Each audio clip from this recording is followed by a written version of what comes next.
अभिवादन स्वीकार करिए अभिनेंद्र का। राजनीति से जुड़ी इस बुलेटिन में आपका स्वागत है।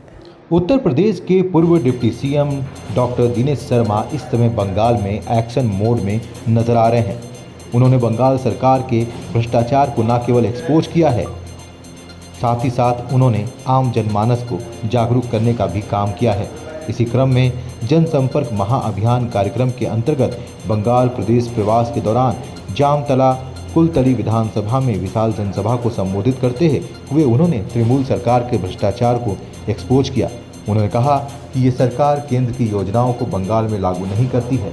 इस सरकार के अंदर भ्रष्टाचार हर जगह पर है। उन्होंने कहा कि 2024 में भाजपा को भारी बहुमत से जिताना है और साथ ही तृणमूल हटाओ भाजपा लाओ का संकल्प भी लेना है। जो अभी बोल रहे थे, जो यहाँ का श्री गोपाल मांझी, तापस बाघानी, प्रमोद मांझी, सुजीत सौदा, निमई हल्दर, रामकृष्ण प्रामाणिक, उत्तम हल्दर, नीरज मंडल, यहाँ का उपस्थित सारा जितना हमारा कार्यकर्ता, बंगला का शेर, बजरंगबली का बजरंगी, यहाँ का कार्यकर्ता, आप सब जानते हो कि हमारी जमतौला कुलकोली विधानसभा जयनगर लोकसभा की यह सभा है और कुलकोली विधानसभा में बीजेपी का एमएलए नहीं है। कुलतौली का जो एमएलए है वो हिंदुस्तान का बहुत बड़ा आदमी है। 2 साल में 200 करोड़ रुपए कमाता है। वो यहां का टाटा बिरला और अंबानी से भी बड़ा आदमी है। यहां की गरीब जनता का पैसा हड़प कर खुद सारा तृणमूल का कार्यकर्ता को लेकर और खूब बड़ा भ्रष्टाचार करता है। गांव में बांध नहीं बनवाता, नदी पर बांध बनवा दो तो पानी आना बंद हो जाए, उसकी चिंता नहीं उसे। गांव में स्वास्थ्य केंद्र यहां पर खुल जाए, नर्सिंग होम, उसकी चिंता नहीं है। यहां अच्छा सा स्कूल खुल जाए, उसका चिंता नहीं है। उसको एमएलए को तृणमूल की चिंता है कि उसका घर भर जाए, उसके घर में सोना आ जाए, उसके घर में तमाम प्रकार का जो बड़ा बड़ा बिल्डिंग है वो सारा आ जाए। ये तृणमूल कांग्रेस ने इस बंगाल को लूटा है, नोचा है, खसोटा है, बर्बाद किया है। इसलिए अभी तृणमूल की जरूरत इस बंगाल प्रदेश को नहीं है। मैं कई दिनों से बंगाल के दौरे पर हूं और कई दिन से बंगाल के दौरे पर देख रहा हूं कि एक समय था जब अंग्रेज हिंदुस्तान में आए थे, कहते थे कि सोने की चिड़िया है। और वो पहले कहां आए? वो पहले बंगाल में आए, क्योंकि बंगाल में सबसे ज्यादा अमीर लोग, धनवान लोग रहते थे। बंगाल में सबसे ज्यादा पढ़े लिखे लोग रहते थे। यहां पर यही विवेकानंद जी हुए, रामकृष्ण परमहंस हुए, यही सुभाष चंद्र बोस हुए, यही खुदीराम बोस हुए, यही श्यामा प्रसाद मुखर्जी रहे। ये वो बंगाल है जहां दुनिया का सबसे बड़ा व्यापार और बंदरगाह का काम होता था। इस बंगाल में पूरे देश से, भारतवर्ष के सारे प्रदेशों से लोग नौकरी करने के लिए आते थे। लेकिन पहले कम्युनिस्टों ने लूटा बंगाल को, कम्युनिस्ट पार्टी ने। उसके पहले कांग्रेस ने लूटा। यहां का कल्चर जो है वो खत्म कर दिया। और उसके बाद क्या हुआ? तृणमूल ने आकर लूट खसोट का वर्ल्ड रिकॉर्ड कायम कर दिया। यहां की माता का ध्यान करो और जोर से बोलो, बोलो भारत माता की। इधर का हाथ नहीं उठाता है। अब की देखना गड़बड़ तो नहीं कर रहा है, सारा का हाथ उठा, बोलो भारत माता की। इतना अच्छा, इतना जोश।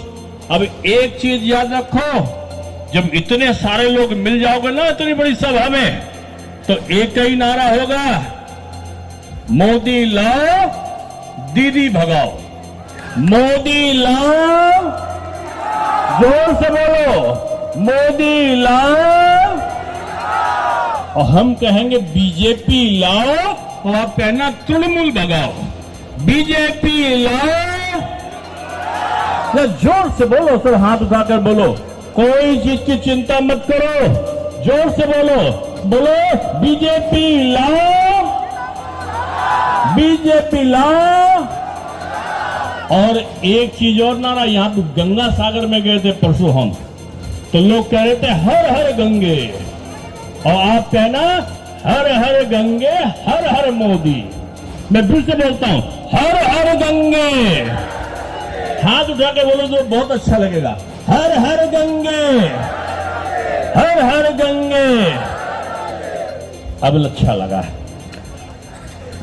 हमारे आपने तो बंगाल की दीदी देखी है, लेकिन हमारी शेरनी दीदी जो है ना, ये जो राष्ट्रभक्त है, ये दीदी जो है ना, ये बांग्लादेश को मानने वाली दीदी नहीं, ये भारतवर्ष को मानने वाली दीदी है।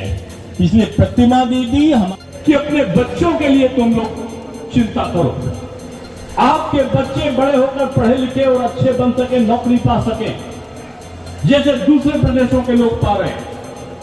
उसके लिए जरूरी है कि इस तृणमूल को यहां से हटाओ, इसके भ्रष्टाचारी नेताओं को यहां से भगाओ। अगर आपने ये नहीं किया तो आने वाली पीढ़ी जो है, आपका बच्चा लोग जो है ना, वो कभी सुखी नहीं रह सकता।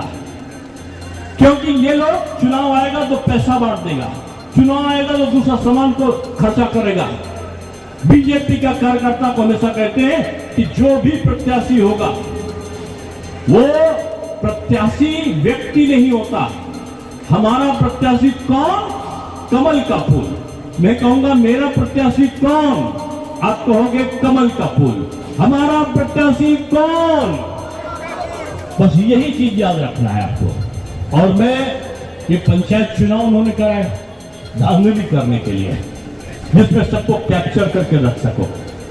लेकिन आपको अच्छा सा पंच चुनना है, अपना आपका प्रधान चुनना है, आपको ब्लॉक प्रमुख चुनना है, अपना और लोगों को चुनना है। इसलिए वोट समझ कर देना, और आने वाले जो चुनाव है आपका 2024 का, उसमें इनसे पूछना कि तृणमूल के लोगों, प्रधानमंत्री ने गरीबों के लिए मकान दिया था, वो मकान कहां गया? ये मकान एक एक गरीब के लिए प्रधानमंत्री ने दिया है, यहां पर तृणमूल कांग्रेस के लोगों ने उसको देने नहीं दिया गरीब को। प्रधानमंत्री ने यहां के लोगों के घरों में शौचालय का पैसा दिया है। मुझे नहीं पता कितने लोगों को शौचालय मिला, कितने लोगों को शौचालय मिला, हाथ उठाओ। बस 2, 4, 10 लोगों को मिला। सबके लिए शौचालय का पैसा प्रधानमंत्री ने ज्यादा लोगों के लिए दिया। हर व्यक्ति के वहां गैस का सिलेंडर पहुंचे, गैस का कनेक्शन के लिए प्रधानमंत्री ने पैसा दिया। मिला कि नहीं मिला? कुछ लोगों को, किसी को नहीं मिला। क्यों?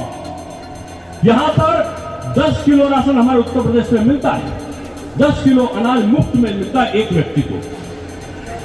बंगाल में प्रधानमंत्री दे रहे हैं तो क्यों नहीं मिलता? अरे तुम 5 किलो दो, यहां पर 5 किलो भी क्यों नहीं देते? क्यों?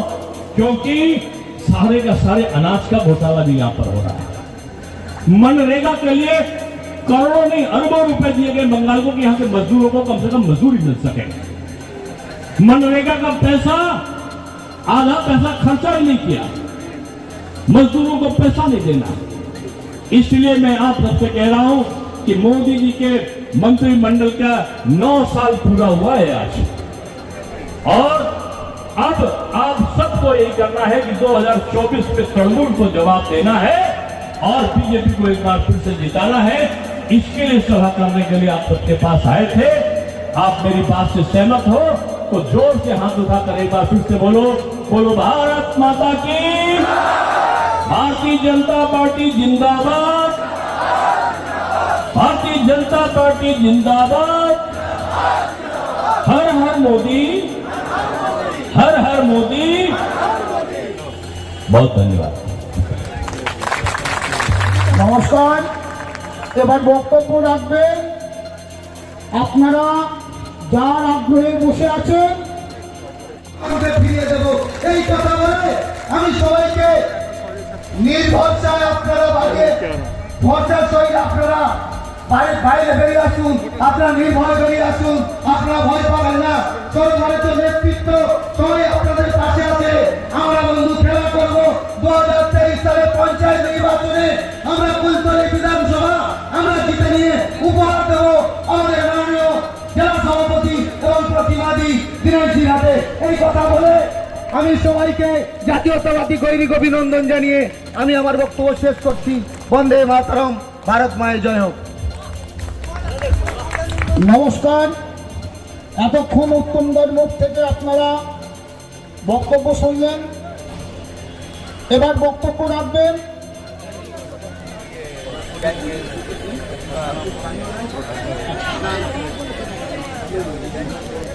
आपके बीच फिर लेकर आएंगे कुछ महत्वपूर्ण खबरें। तब तक के लिए धन्यवाद।